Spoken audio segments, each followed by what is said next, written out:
Have you been betrayed by someone in the past, or have you betrayed someone in the past? Betrayal is a very painful experience and it never leaves someone the same way. Betrayal is a very traumatizing experience because in most cases you are betrayed by people who are very close to you. How deep we are hurt by betrayal depends on how close we were in the relationship.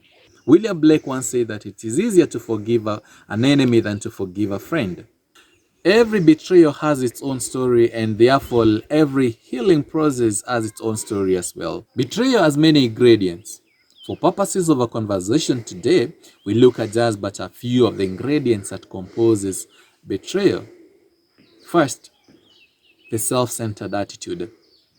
This is a me, myself, and I attitude. People in a relationship tend to always look at their interests before the interest of the people or the partners or their friends. Secondly, betrayal can be characterized by the tendency to withhold information. Withholding information is a tendency to fail to disclose information that you should have disclosed at the beginning of your relationship. When you withhold material information, then the other person feels like there's so much that you've hidden that you not told them about you.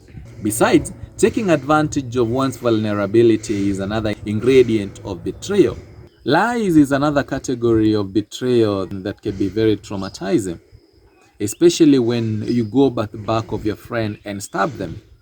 The other element of betrayal is desertion or failure to assist a friend when they most dearly need you.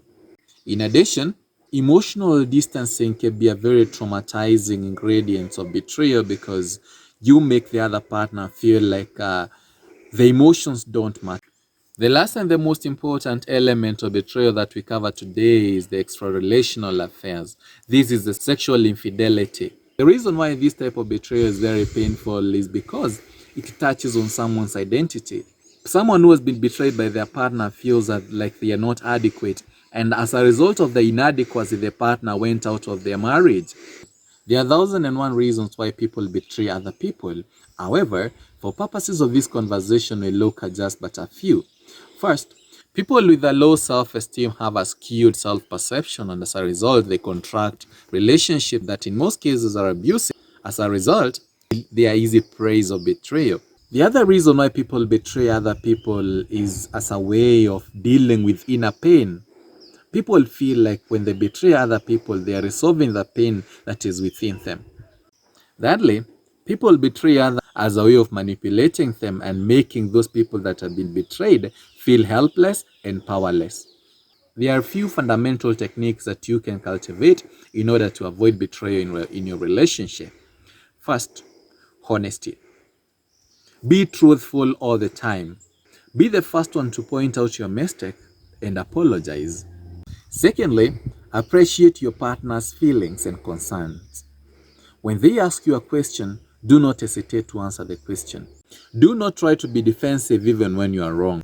Lastly, take responsibility of your mistakes and commit yourself to a honest channel of communication.